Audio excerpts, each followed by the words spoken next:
વૈકુંઠમાં તો સાક્ષાત લક્ષ્મીજી છે, પણ વૈકુંઠમાં શાંતિ છે.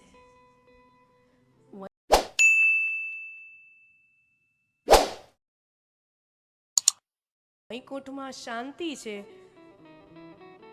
ઇન્દ્રપુરીમાં અશાંતિ છે. સમૃદ્ધિ બે જગ્યાએ છે, સંપત્તિ બે જગ્યાએ છે, પણ સંપત્તિના કારણે ઇન્દ્રપુરીમાં અશાંતિ છે અને સંપત્તિ વૈકુંઠમાંય છે, પણ વૈકુંઠમાં શાંતિ છે. શાંતાકારમ ભુજગશયનમ પદ્મનાભમ સુરેશમ વિશ્વધારમ ગગન સદૃશમ મેઘવર્ણમ શુભાંગમ લક્ષ્મીકાંતમ કમલનયનમ. શાંતાકારમ ભુજગશયનમ,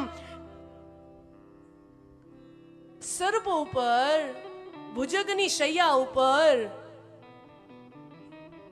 પરમાત્મા વિષ્ણુ નારાયણ શાંતાકારમ શાંતિથી રહે છે. લક્ષ્મી એમના ચરણ ચાપે છે. ઇન્દ્ર પાસે સમૃદ્ધિ છે, પૈસો છે, ધન દોલત છે, પણ ઇન્દ્ર અશાંત છે. અને વૈકુંઠમાં સાક્ષાત લક્ષ્મી છે, પણ વૈકુંઠમાં શાંતિ છે. તો મારા તમારા પાસે, આપણી પાસે બહુ હોય અને છતાંય અશાંતિ હોય તો સમજી લેવાનું આપણી અંદરનો ઇન્દ્ર ખદબદે છે, અને આપણી પાસે બહુ હોય અને શાંતિ હોય તો સમજી લેવાનું આપણી અંદરનો નારાયણ રાજીપો લઈ રહ્યો છે. આ કથા પ્રતીકો છે. આપણી પાસે બહુ હોય અને અશાંતિ તો અંદરનો ઇન્દ્ર ખદબદે છે, અને આપણી પાસે ઘણું હોય અને શાંતિ છે તો આપણી અંદરનો નારાયણ રાજીપાથી આપણી અંદર રહે છે. કથા પ્રતીકો છે.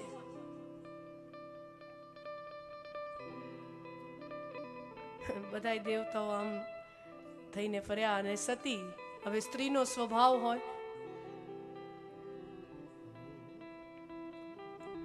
ભોળાનાથ, આ બધા દેવતાઓ તૈયાર થઈને, આ બધી દેવતાઓની સ્ત્રીઓ સરસ મજાની સાડીઓ પહેરીને, ઘરેણા પહેરીને, સ્ત્રીઓનો સ્વભાવ હોય, આ બધી દેવતાઓની સ્ત્રીઓ, આ બધા દેવતાઓ રૂડા મજાના તૈયાર થઈને, નવા નવા કપડાં પહેરીને, ગાડી શણગારીને, વિમાન શણગારીને ક્યાં જાય છે પ્રભુ? દેવી, ઈ બહુ જાણવા જેવું નથી, ઈ રહેવા દો ને, ઈ બહુ કંઈ જાણવા જેવું નથી. ના બોલ પ્રભુ, કયો તો ખરા, આપણે ન જવાનું હોય તો કાંઈ વાંધો નહીં તમ તારે, પણ આપણે જાણવું તો જોઈએ ને. સ્ત્રીઓને જાણ્યા વગર ચાલે નહીં, આપણે જાણવું તો જોઈએ ને. અરે દેવી છોડો ને, અમુક વસ્તુઓથી અજાણ રહીએ ને એમાં જીવનની મજા છે. Ignorance is bliss. અમુક વસ્તુ ન ખબર હોય ને એ જ સારું છે. ઘણી વખત જોજો, બહુ જાણીને મણા હેરાન પરેશાન થઈ જાય, અને જેને ન ખબર હોય ને એ ટેસ્ટથી હોઈ જાય. અને તમે જોજો, જ્ઞાનીઓને છે ને ઊંઘ ન આવે.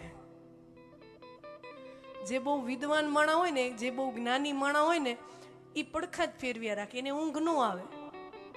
અને ગામડામાં આપણે એવા ઘણા બધા જોયા, અભણ હોય, નિરક્ષર હોય, અને એને આવડી ખીચડી, આવડી, અને એમાં લગ્નના જમણવારામાં બીજે ખીચડી લીખા, એ બીજે જમવા ગયા હોય તો આવડી ખીચડી, વચ્ચે આવડો ખાડો કરે, જેટલો મોટો ખાડો, અને એમાં ઘી પીરસવા વાળા આવે એટલે ઓર ખાડો, જેટલો ઊંડો ખાડો એટલું વધારે ઘી. અને એમાં હવે જો આ સિઝનમાં તો કેરીના રસ હોય, લગ્નના જમણવારામાં પાંગત બેઠી હોય, અને આમ દૂરથી જુએ કે કેરીના રસવાળો આવે છે, ડોલમાં કેરીનો રસ લઈ, રસરામ રસરામ રસરામ, એટલે જુએ કે આ જમતો હોય, હજી એના વાટકામાં કેરીનો રસ ભરેલો છે, અને ઓલો રસ ડોલ લઈને રસ પીરસવા વાળો આવે ને, એટલે હજી અહીંયા હજી હાલે એમ હોય તો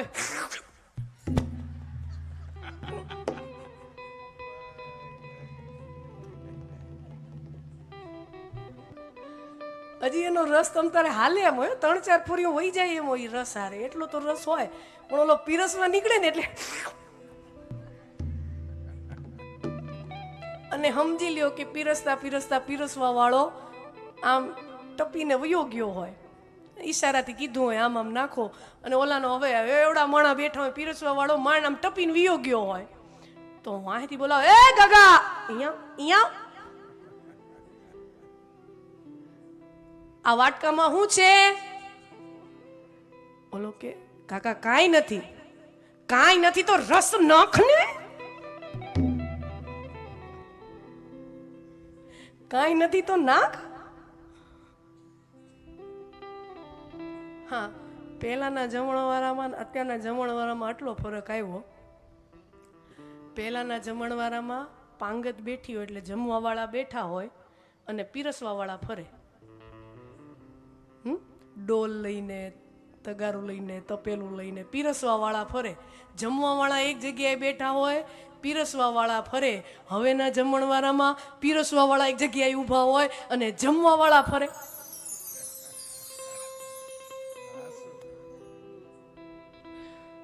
હે, હવેના જમણવાળા પેલા જમણવાળા ફરક એટલો. પેલા જમણવાળા જમવાવાળા બેઠા હોય અને પીરસવાવાળા ફરે ને હવે પીરસવાવાળા એક જગ્યાએ જ ઊભા હોય, એને વાંકુય નહીં વળવાનું. જમવાવાળા ફરે.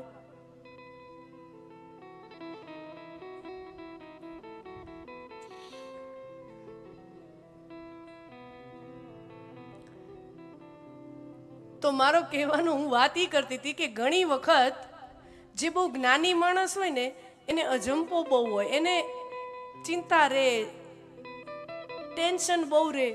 અને જે આવડી ખીચડી કાઢી જમીને જો અભણ માણા, નિરક્ષર માણા આવડી ખીચડી કાઢી ખાઈને તમ તો ઘસ ઘસાટ.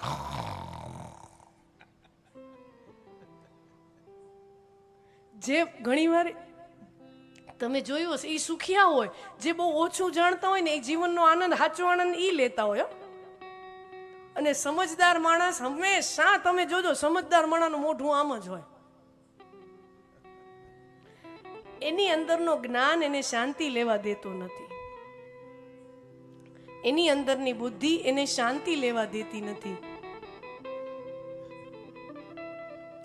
અરે સતી છોડો ને દેવી છોડો. બધી વસ્તુ જાણવી જરૂરી નથી. ઘણી વખત ન જાણીએ એમાં વધારે સુખ રહે છે.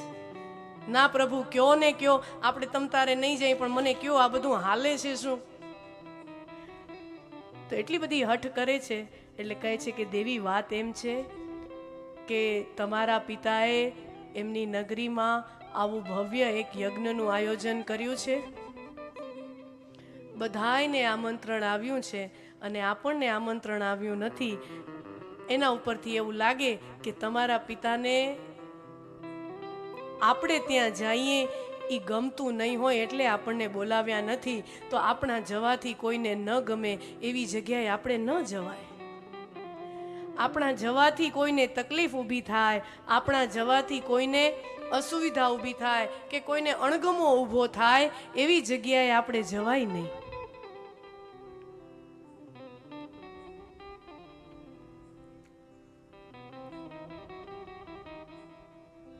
મારા પિતાએ આવા યજ્ઞનું આયોજન કર્યું ને આપણને ખબર નહીં. સતીને પહેલા તો થોડુંક માઠું લાગે છે અને પછી સતી વિચારે કે પ્રભુ તમે તો જમાઈ છો, તમને આમંત્રણ નિમંત્રણની જરૂર હોય, તમને ઔપચારિકતાની જરૂર હોય.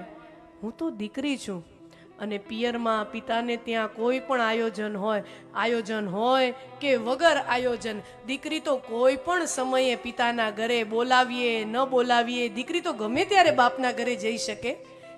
દીકરીને પિતાના ઘરે જવા માટે કોઈ આચાર સંહિતાની, કોઈ આમંત્રણ નિમંત્રણ પત્રિકાની કોઈ જરૂર ન હોય. દીકરી તો ગમે ત્યારે બાપના ઘરે જઈ શકે. પ્રભુ તમે જમાઈ છો, તમારે એમને એમ ન જવાય, એમાં તમારી શોભા ન રહે, પણ હું તો દીકરી છું, હું જઈશ. દેવી આપણે ન જવાય. તમારા પિતાને ન ગમતું હોય તો ત્યાં આપણે હાજરી શું કામ આપવી જોઈએ? એને એટલો અણગમો હોય તો આપણે શું કામ જવું જોઈએ? સ્ત્રી હઠ, બાળ હઠ, રાજ હઠ અને સ્ત્રી હઠ, આ ત્રણ મોટી હઠ છે, જીદ છે. અને સ્ત્રી છે ને જ્યારે પોતાની જીદ ઉપર આવી જાય, હઠ પકડી લે એટલે સ્ત્રીને પછી કોઈ સમજાવી ન શકે. એટલે તમારે તો બહુ પ્રયત્ન કરવા જ નહીં. આમાં ભગવાનનું હાલે નહીં, આપણું હાલે. સમજો ને કથા સાંભળો તો ખરા. ભગવાનનું ન હાલે એમાં આપણું હાલે. એટલે વ્યર્થ પ્રયત્ન કરાય જ નહીં. એક બે વાર કહી જવાય, બાકી ભગવાન ના પાડે છે અને છતાંય ભગવાનના ઈચ્છાની વિરુદ્ધમાં સતી પોતાના પિતાના આયોજનમાં જાય છે. એટલે ભગવાન પછી મંજૂરી આપે છે અને સાથે પોતાના શિવગણોને સાથે મોકલે છે. કથા આપણે જાણીએ છીએ. અને સતી ત્યાં આવ્યા.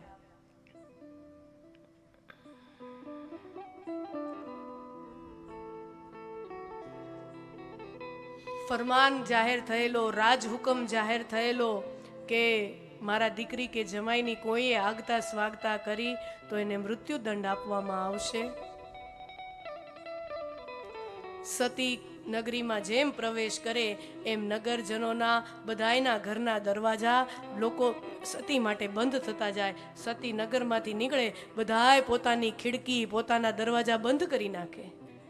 દક્ષ પ્રજાપતિના માણસો જોઈ જશે તો આપણને દંડ થશે. કથા છે, રામકથામાં વર્ણન છે કે સતીની જે બહેનો છે, દક્ષ પ્રજાપતિની જે અન્ય દીકરીઓ છે, એ અન્ય દીકરીઓ પણ સતીને એનું સ્વાગત કરતી નથી, એની સાથે બોલતી નથી, ઉલટાનો ઉપહાસ કરે છે. એવી કથા છે. મશ્કરી કરે છે, ટીખળ ઉડાડે છે, એવી કથાઓ છે. દક્ષ પ્રજાપતિની અન્ય કન્યાઓ, અન્ય સતીની અન્ય બહેનો સતીની મશ્કરી કરે છે, એવી કથાઓ છે. હવે એ બધી બહેનો વૈભવશાળી ઘરોમાં હશે અને આપણે કૈલાસનું વાતાવરણ તો જાણીએ. એટલે બહેનો સતીને જોઈને એવી ટીખળ કરે કે કૈલાસમાં બંગલાનો વેત થયો કે હજી પાયટુમાં જ બેઠા છો? બંગલાનો વેત થયો કે પછી બરફની પાયટુ માથે જ બેઠા છો? આવી મશ્કરીઓ કરે છે. સતીના મનમાં દુઃખ થાય કે મને મારા પતિએ અહીંયા આવવાની ના પાડી હતી અને છતાંય હું આવી, એટલે મને આ બધું જોવું પડે છે. મારા પ્રભુએ મને ના પાડી અને છતાંય હું એમની મરજી વિરુદ્ધ અહીંયા આવી, એટલે મને આ બધું જોવું પડે છે. પણ હવે આવી છું તો યજ્ઞ નારાયણના દર્શન કરતી જાઉં અને પછી કૈલાસ જાઉં. સતી યજ્ઞશાળામાં આવ્યા અને યજ્ઞશાળામાં જુએ તો યજ્ઞશાળામાં બધાય દેવતાઓના આસન છે. યજ્ઞશાળામાં બધાય દેવતાઓના આસન છે, પણ બધાય દેવોના દેવ એવા મહાદેવનું ત્યાં કોઈ આસન નથી, એની કોઈ જગ્યા નહીં, એનું કોઈ સ્થાન નહીં. નહીતર યજ્ઞમાં બધાય દેવતાઓને આહુતિ અપાય. તમે યજ્ઞ કરતા હો તો યજ્ઞમાં અલગ અલગ કોટીના દેવતાઓ અલગ અલગ એમને આહુતિ અપાય. બ્રહ્માજીને આહુતિ અપાય, વિષ્ણુ ભગવાનને આહુતિ અપાય, ઇન્દ્રદેવને આહુતિ અપાય, વરુણદેવને આહુતિ અપાય, અનેકો દેવતાઓ હોય, બધાને આહુતિ અપાય. એટલે યજ્ઞમાં દેવતાઓનું સ્થાન હોય અને જે યજ્ઞમાં શિવજીને કોઈ આહુતિ ન અપાય કે યજ્ઞમાં શિવજીનું કોઈ સ્થાન ન હોય, સત્કર્મમાં કલ્યાણ રૂપી શિવનું સ્થાન ન હોય, તો એ યજ્ઞ ફળે કેમ? એ સત્કર્મ ફળે કેમ?